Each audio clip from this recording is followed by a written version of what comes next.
நம்ம திருச்சிராப்பள்ளி சந்திப்பு, ரயில்வே சந்திப்பு. இதுதான் 1964 65 மொழி போராட்டத்தில் கீழப்பழுவூர் சின்னசாமி தன்னுடைய உடம்பில் பெட்ரோலை ஊற்றிக்கிட்டு தனக்கு தானே தீ வைத்து தன்னுடைய உயிரை மொழிக்காக, தாய்மொழியை காப்பதற்காக இந்தி ஒழிக தமிழ் வாழ்கன்னு முழக்கமிட்டுக்கிட்டே இறந்த அந்த உயிரை தியாகம் செஞ்ச இடம் தான் இந்த திருச்சி சந்திப்பு.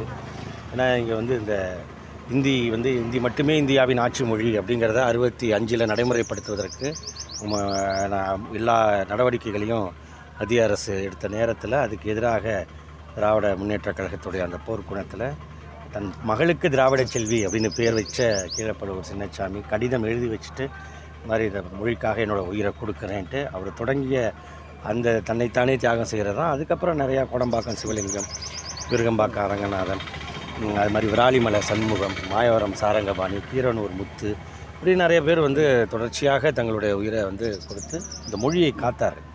எனக்கு இன்றைக்கி இந்தியாவில் இருக்கிற எல்லா மொழிகளும் பாதுகாக்கப்பட்டிருக்கு அப்படின்னா சின்னசாமியோட உயிர் தியாகம்ங்கிறது ரொம்ப முக்கியம். அது நடந்த இடம் இந்த இடம். சிங்கத்தமிழன் சின்னசாமின்னு சொல்லி உடனடியாக ஒரு புகழஞ்சலி கூட்டத்தை நடத்தினவர் முத்தமிழறிஞர் கலைஞர் இதே இடத்துல. இல்லை இன்னொன்று என்னன்னா, இந்த திருச்சிராப்பள்ளி சந்திப்பில் அடிக்கடி இந்தியை திணிப்பாங்க, நம்ம போராட்டம் நடத்திக்கிட்டே இருப்போம். அதுக்கு 1937 38 நடந்துக்கிட்டு இருக்குது, வெவ்வேறு வடிவத்தில் நடந்துக்கிட்டு இருக்குது. இதில் திராவிட கழகத்திலேருந்து திராவிட முன்னேற்ற கழகம் பிரிஞ்ச பிறகு 1952 வாக்கில் ஒரு மொழி போராட்டம், இதே மாதிரி இந்தி திணிப்பு, அதை எதிர்த்து இந்த மத்திய அரசு அலுவலகங்களெல்லாம் இந்தி தான் கட்டாயம்னு வரும்பொழுது அப்போ ஒரு போராட்டம். அப்போ இதே சந்திப்பில் ஒரு பக்கம் இருக்கிற இந்தி எழுத்தை பெரியார் அழிக்கிறார். இது திராவிடர் கழகத்து சார்பில் இரட்டைக்குழல் துப்பாக்கிகளாக அப்போ செயல்பட்ட நேரம். இன்னொரு பக்கம் இருக்கிறதுல கலைஞர் அழிக்கிறார் திராவிட முன்னேற்ற கழகத்தின் சார்பில். இந்த பக்கம் அவர் அழிச்சிட்டு வர்றாங்க, இந்த பக்கம் இவங்க அழிச்சிட்டு வராங்க. அதுக்கப்புறம் இங்கேருந்து திமுக புறப்பட்டு போகிறாங்க தோழர்கள். அங்கே போய் தபால் நிலையம், தலைமை தபால் நிலையம் அஞ்சலகத்திட்ட அங்கே இருந்த இந்தி எழுத்தை கலைஞர் அது கொஞ்சம் ஹைட்டில் இருக்குது. அதனால் என்ன பண்ணுறாங்க, ஒரு குச்சியில் துணியை சுற்றி அதில் கருப்பு தாரை பூசி நீட்டி கலைஞரை தூக்கி அவர் அழிக்கிறார். பெரியார் வாகனம் வருது, எல்லோரும் நின்னதும் அவர் ஓரமாக நிறுத்துறாரு. ஐயா வந்துட்டாங்கன்னு எல்லாம் போகிறாங்க. இப்போ பிரிஞ்சிருக்கிற நேரம் வருது. அப்படின்ட்டு போனாராம், நல்லா தான் பண்ணுறீங்க போங்க அப்படிங்கிற மாதிரி.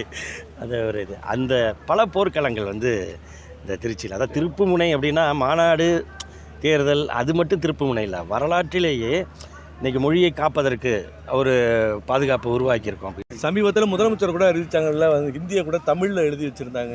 ஆமாம், ஹிந்தி சொல்லையே ஆங்கிலத்துலேயும் அதே உச்சரிப்போட, தமிழ்லேயும் அதே இது மாதிரி எழுத்துக்களை மட்டும் மாற்றிட்டு மொழி ஒன்றா வச்சுட்டாங்க. அது ஹிந்தி திணிப்புன்னு சொல்லி, அது இந்த ரயில்வே கோட்ட மேலாளர் அலுவலகம் தான்.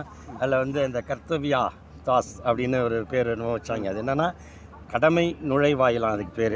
வாயிலே நுழையில அது, அப்புறம் நுழைவாயிலுங்க. அது அப்போ தமிழ்னா தமிழில் பேர் வை, அதுக்கு எதுக்கு நீ இது பண்ணுற? எல்லா இடத்துலையும் இப்போ திணிக்கிறாங்க, ஹிந்தி தான் திணிச்சிட்டு இருக்காங்க. அதை ஒரு அடையாளமாக சொல்லி இப்போ பார்த்தீங்கன்னா இது ஏன் இது தமிழில் ஏன் இப்படி இந்தியை ஏன் தமிழாக்கி வச்சுருக்கீங்கன்னு கேட்டதும் எல்லாத்தையுமே எடுத்துக்கிட்டாங்க. இப்போ திரும்ப புதுசாக தான் இனிமேல் வரணும். எப்போ நம்ம விழித்து கொள்ளலைன்னா இந்த மாதிரி அவங்க திணிச்சிக்கிட்டு தான் இருப்பாங்க. ஒவ்வொரு முறையும் நம்ம இயக்கம் அதை செஞ்சுக்கிட்டு. அப்போ எங்கே பெரியாரும் கலைஞரும் அழிக்க தொடங்கின காலத்துலேருந்து இந்த திருச்சி ரயில்வே சந்திப்புலேருந்து இப்போ நம்முடைய மாவட்ட செயலாளர் வைரமணியும் அவர் மேயரும் எல்லாரும் சேர்ந்து இது பண்ணி நேரு அவர்கள் முன்னிலைப்படுத்த அவர் நடந்த வரைக்கும் பார்த்திங்கன்னா இந்த திருச்சியில் அது தொடர்ந்து வந்துக்கிட்டே இருக்குது. சின்னசாமி இறந்த இடத்துலேயே இந்த முயற்சி தொடர்ந்து. ஆமாம், அது எப்பொழுதுமே நம்ம விதைச்ச இடத்துல தான் விளையும். அதனால் இங்கே அதை நம்ம ஸ்ட்ராங்காக விதைச்சிருக்கோம், அழுத்தமாக நம்முடைய உணர்வு இங்கே இருக்குது. அது பரவும். இந்த திருச்சிங்கிறது நடுப்பகுதி இல்லையா, இங்கேருந்து தானே அப்படியே பரவும்.